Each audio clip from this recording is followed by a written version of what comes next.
ఓం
శ్రీ సాయినాథాయ నమః.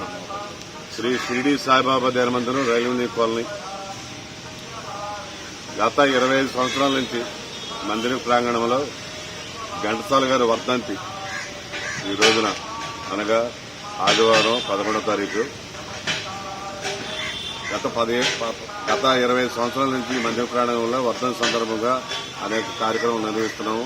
అలాగే చిట్టుబాబు గారు జ్ఞానసుధ చిట్టుబాబు గారి ద్వారా ప్రతి సంవత్సరం ఉదయం 9 గంటల నుంచి 12 గంటల వరకు లేదా 1 గంట వరకు ఘంటసాల గారి పాటలు మరి వాళ్ళ తాలూకా భగవద్గీత కానీ వారి ద్వారా ఆలపించడం జరుగుతుంది. అలాగే ఈ సంవత్సరం కూడా ఇవాళ ఉదయం 9 గంటల నుంచి 12 గంటల వరకు గల్లా చిట్టిబాబు గారికి 49వ వర్ధంతి సందర్భంగా బాబా స్వామి గన్సర్ గారి పాటలు వినిపించడం జరిగింది. వారికి ప్రత్యేకంగా ధన్యవాదాలు తెలుపుకుంటున్నాం. అలాగే అధిక సంఖ్యలో అభిమానులు మరియు భక్తులు కళాకారులు పాల్గొనడం జరిగింది. అలాగే వీళ్ళందరికీ కూడాను వాద్య కళాకారులకు కానీ చిట్టిబాబు గారికి కానీ సాల్వాతో సత్కరించి వారికి మెమెంటో అందజేయడం జరిగింది. అలాగే స్వామివారి ఉదయం కాగడాతో మొదలయ్యి బాబాగారికి ప్రత్యేక అర్చకలు నిర్వహించడం జరిగింది. ఇది అయిన వెంటనే బాబాగారి నిత్యాన్న ప్రసాదం నిర్వహించబడుతుంది. ప్రతి ఒక్కరు బాబాగారి భోజనం అంటే ప్రసాదం అందజేయడం జరుగుతుంది. వారు అందరూ కూడా స్వీకరించి బాబావారి యొక్క ఆశీస్సులు తీసుకోవాలని ప్రత్యేకంగా కోరుకుంటున్నాం. అలాగే చిట్టిబాబు గారు ఇప్పుడు కాదండి, గత 30 సంవత్సరాల నుంచి మాకు ఆత్మీయులు. ఇక్కడ భజన మొదలు పెట్టడం కానీ ఇంకోటి కానీ ఆ రోజు నుంచి ఈ రోజు వరకు కూడా ఆయనకు ఇప్పుడు 74 సంవత్సరాలు వచ్చేసినాయి. అలాగే ఆ రోజు ఇంకా ఆయన ఆరోగ్యం ఇంకా బాగుండాలని అలాగే ఇంకా ఎన్నో మంచి కార్యక్రమాలు చేయాలని ఘంటసాల గారి పేరు చెప్పుకుని ఎంతో మంది కళాకారులు ఈ రోజున జీవనం సాధిస్తున్నారు. వాళ్ళు కూడా జాగ్రత్తగా ఉండాలని మంచి ఇదిగా ఉండాలని కోరుకుంటూ ప్రతి ఒక్కరు ధన్యవాదాలు తెలుపుకుంటాం. ఓం శ్రీ సాయినాథ.